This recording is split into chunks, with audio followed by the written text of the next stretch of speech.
Hi, and welcome to another edition of Stress Toppers. I'm your host, Reverend Chris Rosso. This week we're going to be talking about tips for time management. Our first topic is managing the unmanageable. For many of us, stress seems like one of those things where our world just moves a lot faster than it should. We often feel like the time is moving faster for us than it is for some people. A lot of people, you ask, wow, I don't know how you do it all in a 24-hour day. Well, generally those people who seem like they're really on the ball, they're not doing anything special, or they're not really a different kind of person, but they do have the ability to manage their time. So let me ask you this. What does poor time management look like? And if you are familiar with one of these symptoms or a number of these symptoms, you may be having some time management issues. You feel like you're out of control. Specifically, you feel like your time is out of control. You miss appointments. You feel like you never have enough time in the day. You're busy, but you're not really getting ahead. Your whole day is packed with activities or information or places to be, and yet you're not accomplishing a whole lot. The clock feels like it's in control rather than you.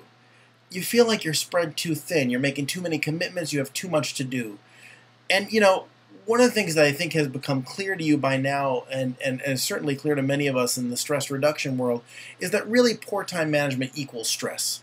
They're really inseparable. When you're managing your time poorly, it is going to become a stressor in your life.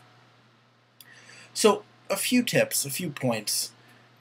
Getting control of your calendar is in and of itself a stress reducer. When you start controlling your calendar, you start to feel better, your overall level of stress is reduced, and at Stress Stoppers, that's really what we're about.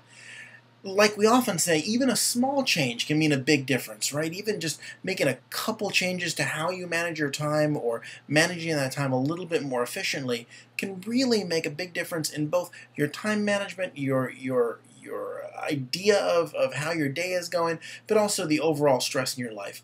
The more you control your calendar, the less it's going to control you. And, people often say practice makes perfect, but I think we all know, and especially those of you in this group know, that practice maybe makes better, right? It doesn't mean that you are going to master these things. It doesn't mean that all the stress in your life is magically going to go away. But with a little bit of help and with some good tips, you can make some big strides in reducing the amount of stress in your life. So let's talk about managing it all.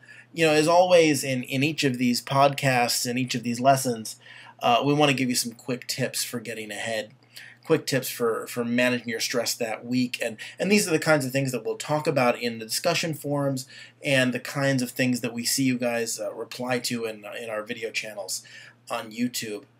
So here's some quick tips for this week. Plan every day. Plan that day start to finish, right?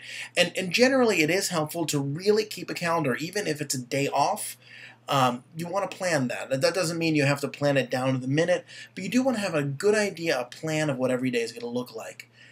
The second one, prioritize your tasks, right? Not every task is equally important. This is true at work, it's true at home. Pick those things that are really important, put them at the top of your list. Let the things that are not as important fall to the bottom. Say no to non-essentials or non-essential tasks, right? I think a lot of us, we're people pleasers, and we want to say yes more often than we want to say no. But, once you have planned your day, you can look at that calendar and say, do I really have time to do even this extra 10-minute thing? And if you don't be dishonest about it. I think a lot of people we find are much more understanding, especially for those people who look like they're managing their time really well. If they say, look, man, I just don't have time for this, or I'm just a little too busy this week, can we do it another time? People are very understanding. Same is true for delegation. You don't have to do it all, right?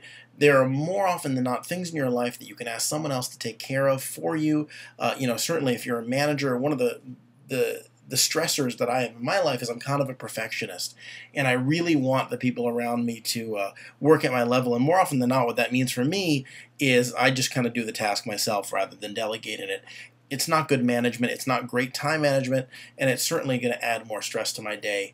But I will say this, take time to do a task right. More often than not, when we feel like we're out of time, or feel like we're not managing our time well, what we try to do is rush through tasks. And what often that does is it ends up taking more time to do the thing right, or you're doing it twice. Take the time to do the task right once.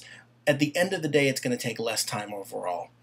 Breaking large tasks into smaller chunks helps a lot of people just kind of get their mind around the task, and rather than seeing this, you know, full day, 8 hour worth of task, if you can break it down into 1 hour chunks, you can often kind of fool your mind into believing it's a smaller amount of work. Limit your distractions. I think some of us work better when we have a few distractions in our life. We're not going to say take those away, but limit them as much as you can. And the last one, take a break. I think those of us who feel we're really busy, what we usually end up doing is working through breaks, and what that ends up doing is it ends up hurting your focus. Take a break when you can. A lot of good tips on the website this week. These tips here came from the Mayo Clinic. I paraphrased them a little bit, but there are some great resources on there for you. As always, the question we ask is what next? Continue chatting with each other, continue supporting each other in the chat rooms, supporting each other in the discussion at the bottom of this lesson. Use the tips that we have put in this lesson. There's also a PDF of this slideshow available to you if you want to download it for later reference. And those resources that we put on the website are also great. And if you can think of some, feel free to add them to the discussion. As always, thanks for watching. This has been another edition of Stress Stoppers. We'll see you next time.